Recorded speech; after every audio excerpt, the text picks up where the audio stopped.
بسم اللہ الرحمن الرحیم۔ السلام علیکم ناظرین محترم، دی نالج آف اسلام میں آپ کو خوش آمدید۔ ناظرین محترم، یہ واقعہ اس دور کا ہے جب بنی اسرائیل میں انبیاء اکرام علیہم السلام کی دعوت چل رہی تھی۔ اس زمانے میں تجارت زیادہ تر سمندر پار ہوا کرتی تھی اور ایک جگہ سے دوسری جگہ مال لے جانے کے لیے مہینوں کا سفر درکار ہوتا تھا۔ اس زمانے میں نہ بینک تھے اور نہ لین دین کے لیے کوئی لکھت پڑھت کے محفوظ نظام تھے۔ اس زمانے میں سب کچھ انسان کی زبان اور امانت داری پر چلتا تھا۔ بنی اسرائیل میں ایک شخص تھا جو نہایت دیانت دار اور نیک تھا۔ لوگ اس کو اس کی سچائی اور بھروسے کے لیے جانتے تھے۔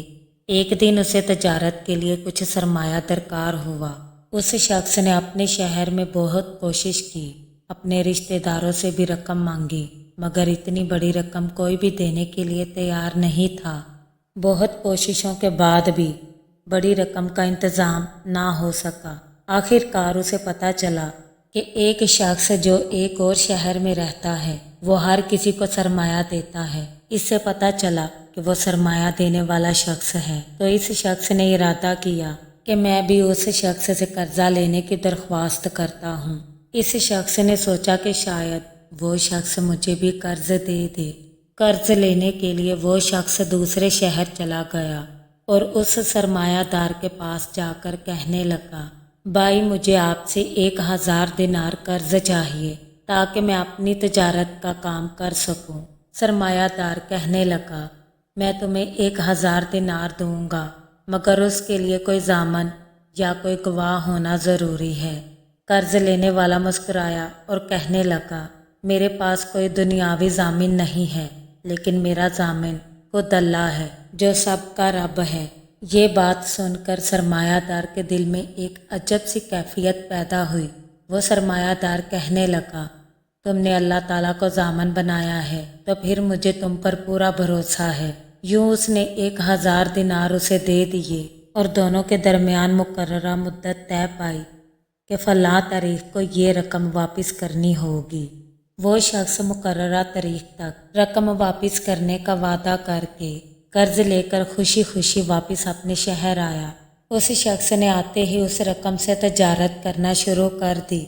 اللہ تعالیٰ نے اس کے کام میں برکت دی، لیکن دن مہینوں میں اور مہینے ہفتوں میں گزر گئے، حتیٰ کہ قرض واپس کرنے کی تاریخ قریب آ پہنچی۔ جب مقررہ دن آیا، اس شخص نے اپنی رقم گنی، 1000 دینار پورے تیار کیے، لیکن جب ساحل پر پہنچا تو پتہ چلا کہ اس دن کوئی کشتی روانہ نہیں ہو رہی تھی۔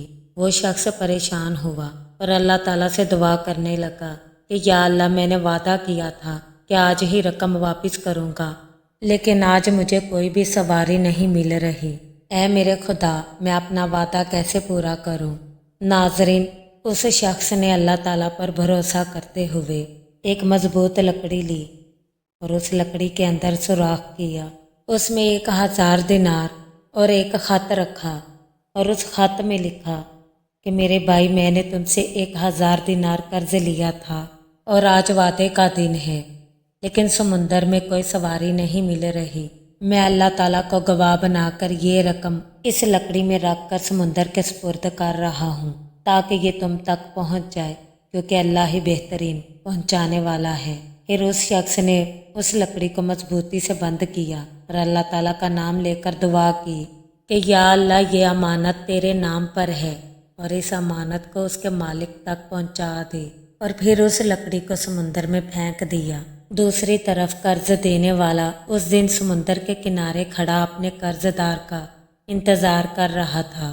اس نے دور سے لکڑی کو پانی میں بہتے دیکھا اور سوچنے لگا کہ شاید یہ ایندھن کے کام آ جائے، اور وہ لکڑی کو اپنے گھر لے گیا اور جب اسے کاٹنے لگا تو اندر سے کپڑا نکلا۔